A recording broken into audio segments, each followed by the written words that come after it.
What's going on, nation? I'm Scott from muscularstrength.com, and today I'm going to be talking to you. Yeah, you know who you are. You've been asking for this video practically in the comment section of every one of my other videos, so this one's for you, the men and women who've self-labeled yourselves skinny fat.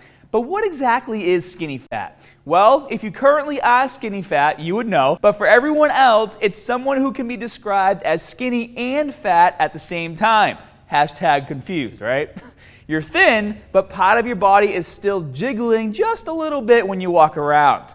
Well, the reality is that you're just undertrained, and although you might be pretty thin, you still hold on to some fat, especially around the belly and chest area.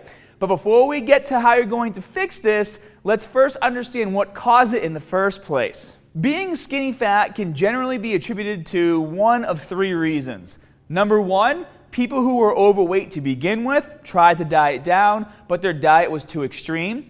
Then, as a result, they managed to lose a ton of fat, but they also lost a ton of muscle mass in the process as well.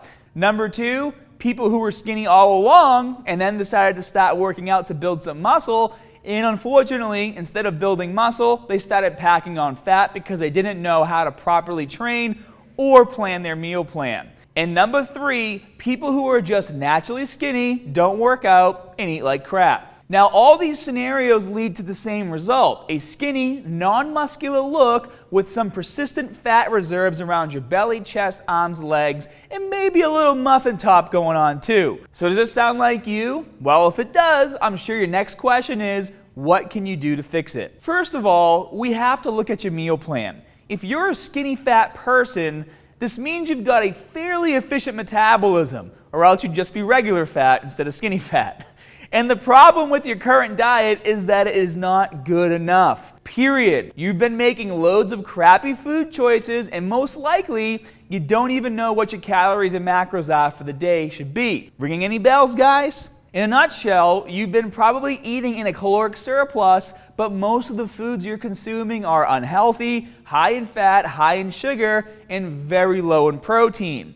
You can't expect to build muscle without an adequate supply of protein, guys. But since you're on a caloric surplus, all these extra calories are simply turned into fat and stored in your fat cells, leaving you wondering why you've been eating more but not seeing any muscle gains. So what I want you guys to do is watch my meal plan video very carefully, even 2 to 3 times if you have to, until you understand how much and what you need to be eating in order to gain muscle. My meal plan video is probably the most easy to understand meal plan video in the entire world, and I will take it one step further and even post the video link as well as the link to the article version of the video down in that info section below, so you can literally copy and paste your information into my calculations, and boom, meal plan is complete. But remember, guys, once you construct your meal plan with a specific goal for calories and macros for the day, you need to actually follow it daily.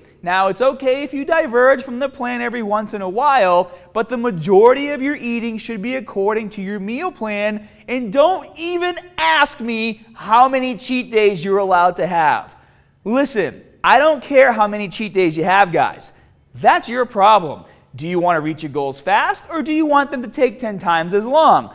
That's going to be your answer to how many cheat meals, brownies, ice creams, fraps, chips, cookies, and how much candy you can have. Now let's move on to your training. Most people don't realize that it is possible to eat right in terms of quality and quantity and still not make gains even though they're training hard. Well, sometimes training hard is not all that matters. What's more important is training smart. Just going to the gym every day is not going to cut it, guys. Similarly to the meal plan, you have to follow a specific program geared to progression and results, and stop winging it every time you walk through the door.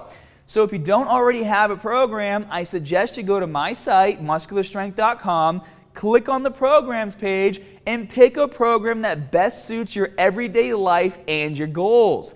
I now have 5 to choose from, and you can access all of these programs once you join as a Platinum member. But regardless of the program you choose to follow, the main problem with skinny fat people and hard gainers is that they are doing the right exercises, but they don't know how to properly perform them because they're lacking mind-muscle connection. So they end up training the right muscles, but they're not able to maximize muscle engagement for proper muscle damage and regrowth. So if you're one of those people, you need to take a step back and reconsider your training. Stop ego lifting, go back to lighter weights, and start developing your mind-muscle connection properly. Perform slow, controlled reps and feel each muscle activate with every repetition. And if you need more help with this concept, I will link you to my video on mind muscle connection down in that info section below. Now, if you do that and stick to the meal plan we talked about earlier, I can guarantee you that your skinny fat days will be behind you sooner than you think. And now for the question you've all been waiting for. Should you cut or bulk first if you're skinny fat now? In the vast majority of cases, I wouldn't recommend cutting if you're below 18% body fat. I would recommend bulking with a slight surplus, which you will know how to do once you read my meal plan article or watch the video. Now, why not cut first? Well, simply because you'd be wasting your time. Being skinny fat doesn't mean you're actually fat. You just have some extra fat that will start going away as soon as you start to put on more muscle. This is called body recomposition. Even mathematically speaking, guys, your body fat percentage will drop as you gain muscle, but the amount of fat you are losing is minimal, or you might even gain a few pounds. Bear with me, and I'll explain. Let's say you weigh 150 pounds and you're at 15% body fat. That means 22.5 pounds of your body weight is stored fat. Now, let's say you've trained for a year, stayed in a slight caloric surplus, and gained 20 pounds of muscle, which is very reasonable as a natural athlete, especially if it's your first year of training. So, now after a year, you're now 170 pounds, but you haven't gained much fat, if any at all. Now, if you do the math, you'll find that you're magically probably at like 12% body fat now, because you still have around 22.5 pounds of body fat on you. But because you gained 20 pounds of muscle, the ratio of fat to muscle is much smaller. So if you really think about it, the whole skinny fat problem simply comes down to a bad muscle to fat ratio. The only reason why the fat you currently have seems like a lot is because you have practically zero muscle mass to support it. Therefore, it's not really a lot, it's just kind of like an optical illusion of fat on your body.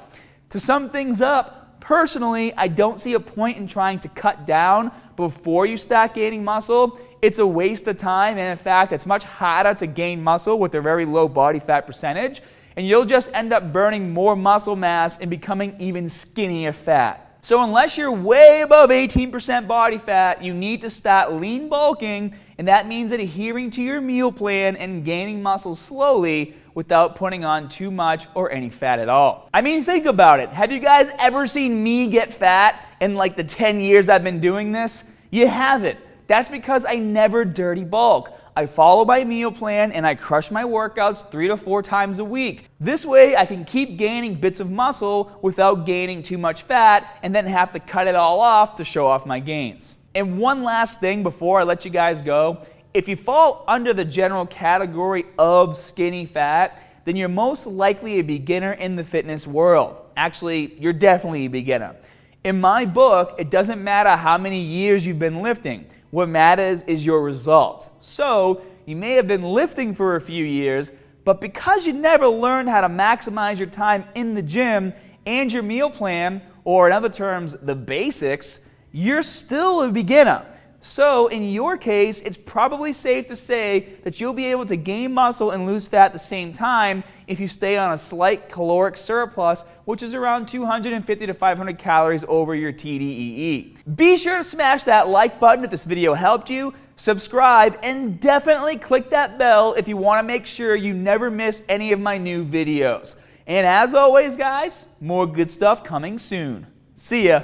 One quick tip before I let you guys go. For those of you who want a refresher course in some of my most recent videos on YouTube, or maybe you just don't have time to sit down and watch them all over again, I actually post them in article format on my website. All you got to do is click the article and you'll find the actual YouTube video posted at the top. But as you scroll down, you'll see that there's a full description of the video along with photos to go along with it.